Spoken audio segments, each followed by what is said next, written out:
जलियांवाला बाग, ये नाम हम सबने सुना है ना? पर क्या आपने कभी भारत के आदिवासी जलियांवाला बाग के बारे में सुना है? आज हम बात करेंगे मानगढ़ धाम की।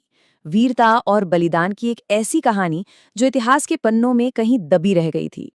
मानगढ़ और जलियांवाला बाग दोनों ही ब्रिटिश राज के काले अध्याय हैं, पर एक बड़ा फर्क है।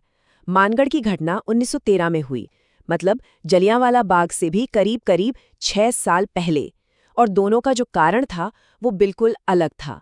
जहां जलियांवाला बाग रॉलेट एक्ट के खिलाफ एक शहरी विरोध था, वहीं मानगढ़ आदिवासियों का अपनी जमीन, अपने हक के लिए एक बहुत बड़ा विद्रोह था। और बस इसीलिए मानगढ़ धाम को आदिवासी जलियांवाला बाग के नाम से जाना जाता है। ये सिर्फ एक नाम नहीं है, ये स्वतंत्रता संग्राम में आदिवासी समाज के उस शौर्य और बलिदान को एक पहचान देने की कोशिश है जो शायद हम भूल गए थे। तो सवाल ये है कि आखिर ये मानगढ़ धाम है कहाँ? ये राजस्थान और गुजरात की सीमा पर बांसवाड़ा जिले में एक पहाड़ी है। लेकिन सच कहूं तो ये सिर्फ एक पहाड़ी नहीं है, ये गवाह है उस वीरता और बलिदान की जिसकी गूंज आज भी वहां महसूस की जा सकती है। इस पूरी क्रांति, इस पूरे आंदोलन के केंद्र में एक ही नाम था, गोविंद गुरु। आखिर कौन थे वो, जिन्होंने हजारों आदिवासियों को अपने पीछे खड़ा कर दिया? उनको समझना बहुत जरूरी है, तभी हम मानगढ़ की पूरी कहानी को समझ पाएंगे। देखिए, गोविंद गुरु कोई आम नेता नहीं थे, वो एक संत भी थे जो लोगों को आध्यात्मिक राह दिखाते थे और साथ ही एक समाज सुधारक भी थे जो समाज में फैली बुराइयों के खिलाफ लड़ रहे थे। तो वो एक ही वक्त में लीडर, संत और रिफॉर्मर थे, और इसी वजह से लोग उन्हें इतना मानते थे। उनका मकसद बिल्कुल साफ था, बिखरे हुए भील समाज को एक करना। उनमें ये आत्मविश्वास जगाना कि वो बंधुआ मजदूर नहीं बल्कि अपनी जमीन के मालिक हैं। उन्होंने ही लोगों के दिलों में आज़ादी और अपने हक की वो चिंगारी जलाई जो आगे चलकर अंग्रेजी हुकूमत के लिए एक बड़ी चुनौती बनी। तो चलिए अब सीधे चलते हैं उस दिन पर, वो मनहूस दिन, 17 नवंबर 1913।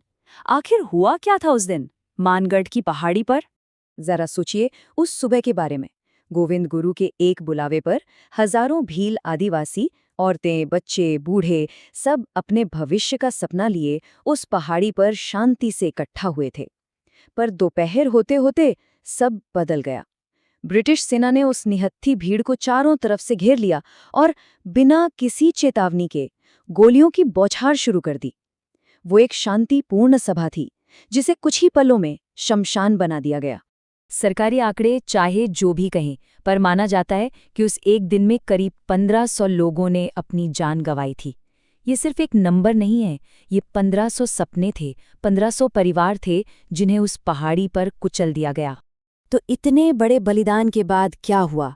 क्या मानगढ़ की ये कहानी वक्त के साथ भुला दी गई? नहीं, इसकी विरासत आज भी जिंदा है, और दशकों के लंबे इंतजार के बाद अब इसे वो सम्मान मिल रहा है जिसकी ये हमेशा से हकदार थीं। हाल ही में एक बहुत बड़ा, एक ऐतिहासिक कदम उठाया गया। मानगढ़ धाम को राष्ट्रीय स्मारक यानी कि नेशनल मॉन्यूमेंट का दर्जा दिया गया है। ये सिर्फ एक घोषणा नहीं है, ये इस बात का सबूत है कि देश ने आखिरकार मान लिया है कि आदिवासी स्वतंत्रता सेनानियों का बलिदान कितना बड़ा और कितना जरूरी था। आज मानगढ़ सिर्फ एक ऐतिहासिक जगह नहीं बल्कि उन आदिवासी शहीदों के लिए एक तीर्थ बन चुका है। और जब प्रधानमंत्री नरेंद्र मोदी जैसे बड़े नेता खुद वहां जाकर श्रद्धांजलि देते हैं, तो ये इस बात का प्रतीक है कि देश अपने उन गुमनाम नायकों को अब याद कर रहा है। यह भारत की आज़ादी की लड़ाई में आदिवासी वीरता का एक ऐसा प्रतीक है जिसे मिटाया नहीं जा सकता। आखिर में अगर इस पूरी कहानी को एक लाइन में कहना हो तो वो यही है, भारत के स्वतंत्रता संग्राम में जनजातीय समाज की वीरता का प्रतीक।